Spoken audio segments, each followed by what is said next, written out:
오늘 말씀의 주제는 말씀대로 이루시는 하나님입니다. 하나님이 천지를 창조하실 때에 말씀으로 하셨어요. 빛이 있으라 하시니 빛이 있고 궁창이 있으라 하시니 궁창이 생겨나고 바다와 땅과 식물과 해와 달과 별과 또 새, 물고기, 짐승들까지도 다 하나님이 말씀으로 말씀하셔서 다 생겨났습니다. 하나님은 말씀으로도 모든 것을 하실 수 있는 하나님이심을 믿으시기 바랍니다. 또 하나님이 원하시면 다 하실 수 있어요. 하나님은 모든 것이 다 있게도 하시고 또 없게도 하실 수 있는 하나님이에요. 우리는 그러한 하나님을 믿는 줄 믿으시기 바랍니다. 그런데 우리가 생각할 때 그런 생각을 합니다. 아니 우리가 이렇게 고생하고 있는데 바이러스 때문에 하나님 없게도 하실 수 있는 하나님이신데 왜 안 없애주시나? 당장이라도 하나님 원하시면 바이러스 없애주실 수 있으죠.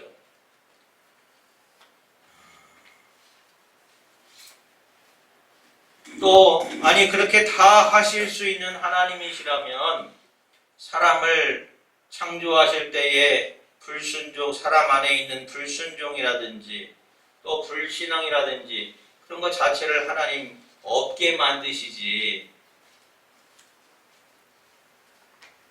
왜 하나님은 우리를 이렇게 연약하게 만드셔서 병들게 하시고 또 죽게 하시느냐라는 물음을 할 수가 있어요. 우리가 시험에 들면 이런 근본적인 물음 때문에 더 깊은 시험에 들기도 합니다. 그러나 우리가 알아야 될 것은 모든 것에는 때가 있고 모든 것에는 목적이 있는 줄 믿으시기 바랍니다. 나눔과 교제를 기뻐하시는 하나님이 사람을 로봇처럼 만들지 않으셨어요. 선택할 수 있는 의지를 만드셨습니다. 그래서 사람이 자원하여서 하나님을 믿고 의지하고 또 찬양하기를 하나님은 원하셨던 것이에요. 고난도 마찬가지입니다. 고난에도 목적이 있어요. 이스라엘이 40년 동안 광야 생활할 때에 그곳에서 하나님은 그들의 불순종 또 불신앙적인 형태를 다 꺾어놓으셨습니다. 또 광야 생활을 통해서 그들이 하나님을 알아가기를 원했고 또 하나님을 경험하기를 원했고 또 하나님의 백성이 되기를 하나님은 원하셨어요. 우리 가운데 있는 고난도 또 문제도 다 하나님의 목적 안에 있는 줄 믿으시기 바랍니다. 하나님이 나를 향한 목적이 무엇인지 우리는 문제 앞에서 깨달아야 돼요. 하나님이 나에게 고난을 허락하신 그 이유와 목적이 무엇인지 그것을 깨닫는 여러분 되시길 바랍니다. 깨닫는 자가 은혜의 삶을 살 수가 있어요.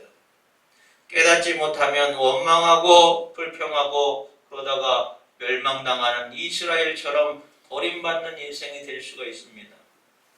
빨리 깨달음을 얻을 수 있는 여러분 되시기를 바랍니다. 사랑하는 성도 여러분, 언제나 하나님은 말씀을 이루시는 하나님이에요.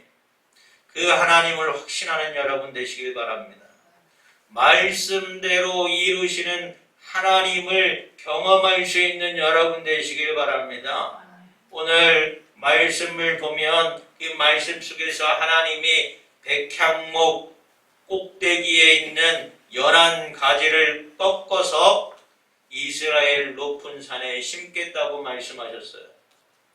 그 꺾어서 심겨진 나무 가지가 무성하게 자라서 열매를 맺고 아름다운 백향목으로 자랄 것인데 그때가 되면 각종 새들이 와서 그 나무에 깃들고 또 그 나무에 살게 된다고 말씀하고 있어요.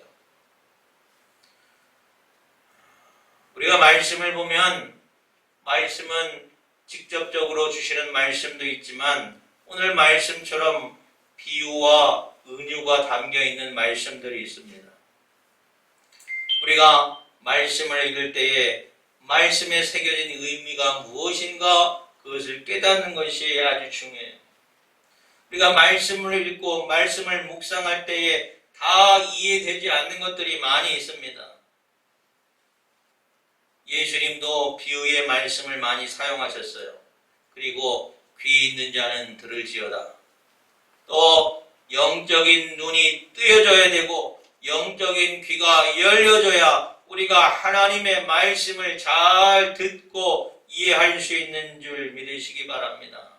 그래서 우리가 말씀을 대할 때에 우리가 편안하게 읽는 것도 중요하지만 기도하면서 간절한 마음으로 하나님의 말씀을 듣고 읽어야 말씀 속에서 깨달음을 얻게 되는 것이에요. 성령께서 내 눈을 열어주시고 성령께서 내 귀를 열어주시고 내 심령을 열어주셔야 또 그러면서 기도하고 말씀을 들어야 우리가 온전한 깨달음을 가질 수 있는 것이에요. 지식이 많다고 해서 성경적인 깨달음이 있는 것이 아닙니다. 배운 것이 많다고 해서 하나님의 말씀을 깨닫는 게 아니에요. 그러면 지식 있는 사람, 배운 사람들은 다 구원받았게요. 그렇지가 않습니다. 하나님이 나에게 믿음을 주시고 영 안의 눈이 열려지고 영적인 생활을 할 때 그 가운데서 우리가 하나님의 말씀이 이해되고 확신이 되고 믿어지는 것입니다. 날마다 간절한 마음으로 하나님의 말씀을 바라보는 여러분 되시기 바랍니다. 저도 설교를 준비하면서 오늘 이 주일 예배가 끝나면 오후에는 다음 주 어떤 설교를 할 것인가 본문을 정해요.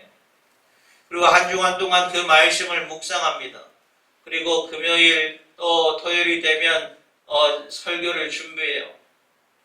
원고를 준비해서 와서 이 자리에서 설교를 하다가도 하나님께서 다른 말씀을 주실 때가 있어요. 감동을 주실 때가 있어요.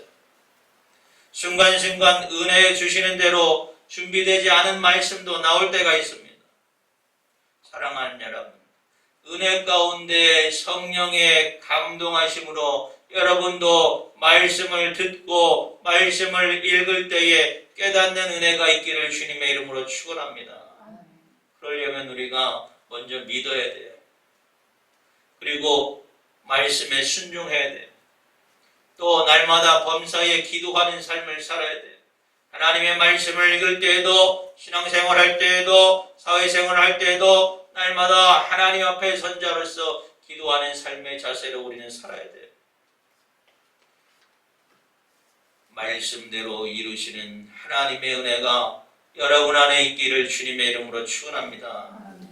오늘 말씀해 주시는 첫 번째는 백향목 꼭대기에 있는 높은 가지, 그 연한 가지를 번성케 하게 하시겠다고 하나님 말씀하셨어요. 여기서 말씀하고 있는 백향목은 다윗 왕조를 이야기합니다. 다윗 왕조를 비유하고 있는 것이에요. 꼭대기에 있는 높은 가지는 예수 그리스도를 상징하고 있어요. 하나님께서 지금 다윗 왕가가 죄악으로 말미암아 이스라엘이 다 무너진 상태입니다. 바벨론의 포로로 끌려갔어요. 이스라엘은 다 무너지고 남은 사람들은 다 끌려갔어요.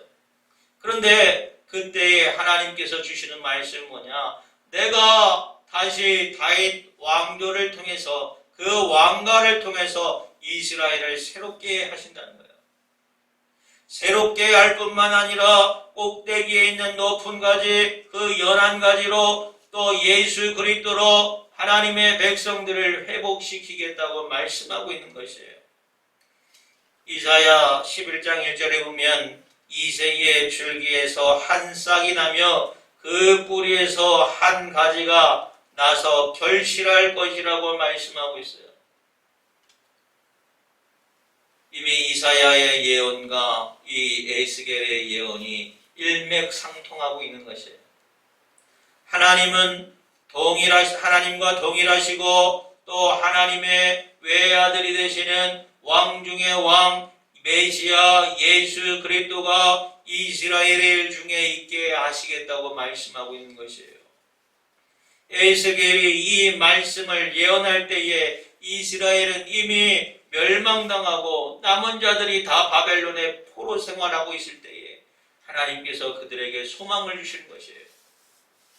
이 말씀을 주신 이유는 이스라엘이 멸망을 당하고 너희들이 고통을 당하고 있지만 하나님께서 너희를 버리지 아니하시고 이 너희를 통하여 이스라엘을 하나님이 구원하시고 이스라엘을 반드시 회복시키겠다는 것이에요. 또한 궁극적으로는 예수 그리스도를 말미암아 온 인류의 구원을 예견하고 있는 것입니다. 사랑하는 여러분, 오늘 우리에게도 이 말씀이 은혜가 되기를 바랍니다. 우리의 삶의 지경과 환경과 모든 것들이 어렵고 힘들고 또 낙심이 될 때가 많지만 그러나 하나님께서는 말씀을 이루시는 하나님이요 신실하신 하나님이시기에 우리를 통해서 회복을 약속하신 하나님의 말씀이 하나님의 말씀대로 이루어짐을 확신하시고 새 힘을 얻을 수 있는 여러분 되시길 바랍니다. 이스라엘은 예루살렘이 멸망당하고 남은 자들이 다 포로로 끌려왔어요. 얼마나 절망스러운 상황인지 몰라요. 무엇보다도 여호와 하나님으로부터 버림받은 것이 아닌가, 이제 내쳐진 것이 아닌가, 우리의 상황과 우리의 형편이 하나님이 이제 더 이상 우리를 도우시지 않는구나 절망할 수밖에 없었지만 그 가운데서도 하나님이 주시는 그 말씀이 그들에게 소망이 된 것입니다. 물론 다니엘과 세 친구 같은 신실한 사람들도 있었습니다. 그들은 고난 가운데서도 하나님을 확신하며 그 신앙이 흔들리지 않았어요. 그랬더니 그들은 불구덩이와 사자굴에 던져서도 하나님을 신뢰했습니다. 그러한 믿음은 하나님의 놀라운 은혜를 낳게 됐어요. 뭡니까? 불구덩이에서도 타지 않고 사자굴에서도 죽임을 당하지 않고 번짐을 받았어요. 그야말로 의인은 믿음으로 살리라는 말씀처럼 하나님이 어떠한 어려움과 어떠한 고난 가운데서도 믿음을 지키는 자를 인도하여 주시고 회복해 내심을 그들은 경험할 수가 있었던 것입니다. 사랑하는 여러분, 우리는 말씀을 이루시는 하나님을 믿습니다. 하나님은 너희가 세상에서 환난을 당하나 담대하라 내가 이기었노라 말씀하셨어요. 우리가 말씀에 대한 확신과 또 예수 그리스도에 대한 믿음으로 담대하게 나아가면 하나님께서 우리를 대신하여 싸워주셔서 승리케 해주실 것을 믿으시기 바랍니다. 답답하고 안타까운 것은 끝까지 믿는 자가 적다라는 것이에요. 영적 전쟁 가운데서 믿음의 소망을 바라보고 담대하게 나아가야 할 텐데 세상 앞에서 유혹 앞에서 시험 앞에서 너무나 쉽게 넘어지고 흩어지는 것들이 우리의 인생의 연약함이었어요. 사랑하는 여러분, 말씀을 붙잡고 담대히 나아가는 여러분 되시기를 바랍니다. 두 번째로 하나님이 이스라엘 산에 심으신 연한 가지가 무성해지고 열매를 맺어서 아름다운 백향목이 되고 각종 새가 그 아래에 깃들며 그 가지 그늘에 살리라 라고 말씀하셨어요. 높은 가지는 바로 연약한 가지는 바로 예수 그리스도를 상징하는 것이에요.